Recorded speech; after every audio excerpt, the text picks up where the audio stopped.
Com todos os acontecimentos recentes no mundo, muitas vozes têm surgido.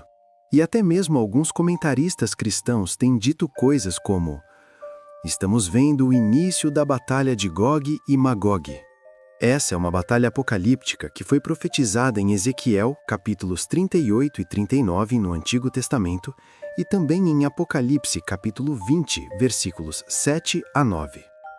A Bíblia diz que quando os 1000 anos chegarem ao fim, Satanás será solto da sua prisão. Ele sairá para enganar as nações chamadas Gog e Magog em todos os cantos da terra. Ele reunirá essas nações para a batalha, formando um exército imenso, tão numeroso quanto a areia da praia. Eles subirão pela vasta planície da terra e cercarão o povo de Deus e a cidade amada. Mas então, fogo descerá do céu e consumirá os exércitos que estavam atacando. O tema de Gog e Magog é amplamente debatido. É um assunto que até gera divisões entre estudiosos da Bíblia, porque existem diferentes interpretações sobre o tempo, os detalhes e os acontecimentos relacionados a essa profecia. Ao mesmo tempo, outras vozes estão dizendo que por causa de tudo que estamos vendo no mundo hoje, não estamos mais apenas na última hora, mas já estamos à porta. Essas pessoas acreditam que os acontecimentos descritos em 1 Tessalonicenses, capítulo 4, versículos 16 e 17, estão prestes a acontecer. A Bíblia diz que o próprio Senhor descerá do céu com um forte brado, com a voz do arcanjo e com a trombeta de Deus. Primeiro, os que morreram em Cristo ressuscitarão. Depois, nós que estivermos vivos seremos arrebatados juntamente com eles nas nuvens, para encontrar o Senhor nos ares. E então, estaremos com o Senhor para sempre. Existe ainda um terceiro grupo de pessoas que acredita que estamos entrando no período da grande tribulação. Eles dizem que a perseguição contra os cristãos aumentará, que o anticristo será revelado e que a ira de Deus será derramada sobre a terra. Todos estes cenários são difíceis de compreender para muitos cristãos. Será que realmente estamos prestes a entrar em uma batalha de proporções apocalípticas? Será que estamos a poucos momentos do arrebatamento que Jesus mencionou em Mateus capítulo 24, quando disse: 2 homens estarão no campo, um será levado e o outro será deixado. 2 mulheres estarão moendo no moinho, uma será levada e a outra será deixada. Existem muitas mensagens, muitas possibilidades, mas ninguém tem uma resposta completamente clara sobre o que está acontecendo, exceto Deus no céu. Então surge a pergunta: o que devemos fazer? Devemos continuar vivendo normalmente? Devemos parar de trabalhar e passar todos os dias jejuando e orando enquanto aguardamos a volta de Deus? Nos últimos dias, recebemos centenas de mensagens com perguntas como: estou vendo tudo o que está acontecendo no mundo. Como posso vencer o medo sobre os tempos em que estamos vivendo? Outra pergunta foi: os cristãos deveriam se preocupar com o fim dos tempos? E ainda outra: devemos ter medo do que está acontecendo e de quão perto estamos do cumprimento das profecias bíblicas? Essas são apenas algumas das perguntas que recebemos, mas imagino que existam muitos cristãos pelo mundo que estão preocupados, inquietos, ansiosos ou tensos quando pensam nos dias atuais.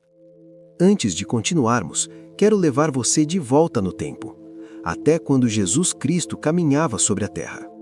Certo dia, ele estava sentado no Monte das Oliveiras. Seus discípulos vieram até ele em particular e fizeram uma pergunta que os estava inquietando. Eles disseram: diga-nos, quando essas coisas acontecerão? Qual será o sinal da sua volta e do fim do mundo? Então, em Mateus capítulo 24, Jesus respondeu com palavras que ainda hoje nos ajudam. Ele disse: cuidado para que ninguém engane vocês, porque muitos virão em meu nome dizendo: eu sou o Cristo, e enganarão a muitos. Vocês ouvirão falar de guerras e rumores de guerras, mas não se assustem, porque é necessário que tudo isso aconteça, mas ainda não é o fim. Nação se levantará contra nação, reino contra reino. Haverá fome, pestes e terremotos em vários lugares. Mas tudo isso é apenas o começo das dores. Observe algo importante. O primeiro sinal que Jesus destacou foi o engano. Ele alertou que muitos falsos mestres surgiriam, pessoas que se apresentariam como verdadeiros líderes espirituais, mas na realidade seriam como lobos vestidos de ovelhas. O segundo sinal foi guerras e rumores de guerras. E não é exatamente isso que vemos hoje? Mas logo depois de mencionar as guerras, Jesus disse algo muito importante: não se perturbem. Antes mesmo de falar sobre outros sinais, Jesus deixou claro para seus discípulos: não fiquem preocupados quando ouvirem sobre conflitos no mundo. Pense nisso por um momento. Isso não se aplica também a nós hoje? Vivemos em uma época em que é possível olhar para as profecias bíblicas e para os acontecimentos atuais e perceber que realmente estamos vivendo tempos intensos. Há conflitos entre nações, há instabilidade global, há rumores de guerra por todo lado. Mas com tantas notícias, imagens assustadoras e comentários sobre possíveis guerras mundiais, surge a pergunta: como devemos viver como cristãos em meio a tudo isso? Como podemos ter paz no coração enquanto o mundo parece estar em turbulência? Deixe-me dar um exemplo. O fogo é um elemento natural útil. Ele pode aquecer uma casa. Ele pode purificar metais como o ouro. Mas o mesmo fogo também pode destruir. O fogo que aquece uma casa pode também queimá-la. Da mesma forma, o mundo ao nosso redor pode estar cheio de caos, medo e incerteza. Mas o caos do mundo deve nos levar a buscar paz em Jesus Cristo. Em vez de focar apenas na destruição ao nosso redor, devemos focar na palavra de Deus e nas promessas de Deus. Estamos vivendo nos últimos dias? Sim. Há instabilidade entre as nações? Sim. Estamos vendo fome, doenças e terremotos em vários lugares, como Jesus mencionou? Sim. Mas devemos ter medo? Não. E há 3 razões para isso. Primeiro, a palavra de Deus. Segundo, o recorde de fidelidade de Deus. E, por fim, o precioso presente do Espírito Santo. A Bíblia diz que o Senhor deu sempre as ordens aos seus subjacentes. A Bíblia diz que o Senhor deu sempre as ordens aos seus subjacentes. A Bíblia diz que o Senhor deu sempre as ordens aos seus subjacentes. A Bíblia diz que o Senhor deu sempre as ordens aos seus subjacentes. A Bíblia diz que o Senhor deu sempre as ordens aos seus subjacentes. Para proteger seus filhos. O poder de Deus se manifesta por meio da palavra de Deus. A Bíblia diz em Lucas 21, 28 que: quando essas coisas começarem a acontecer, levantem-se e ergam a cabeça, porque a redenção de vocês está próxima.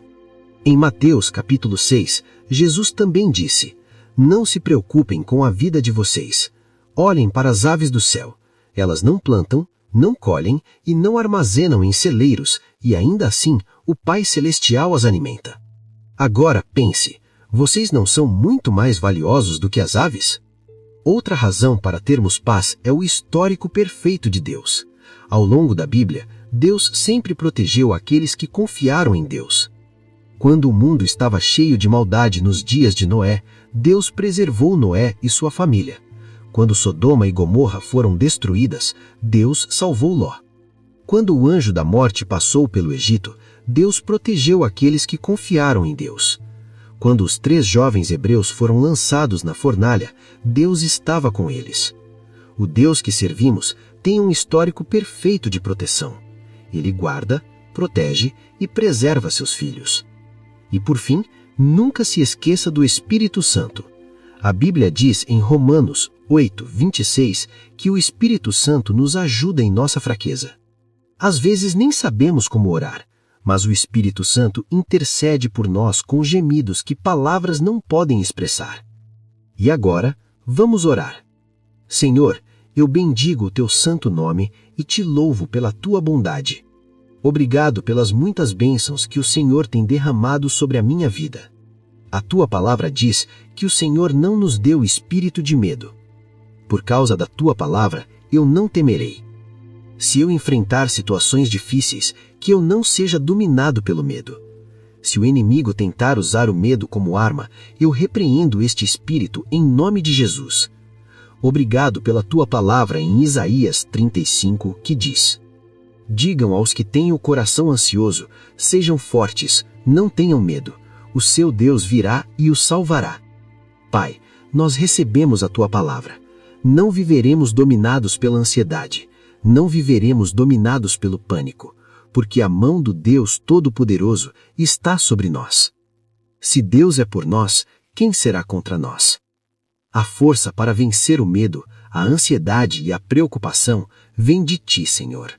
Dê-nos coragem para permanecer firmes em um mundo cheio de medo, porque o Senhor não nos deu espírito de covardia, mas espírito de poder, amor e equilíbrio. Pai, a tua palavra em Josué 1:9 diz: seja forte e corajoso, não tenha medo nem desanime, porque o Senhor seu Deus estará com você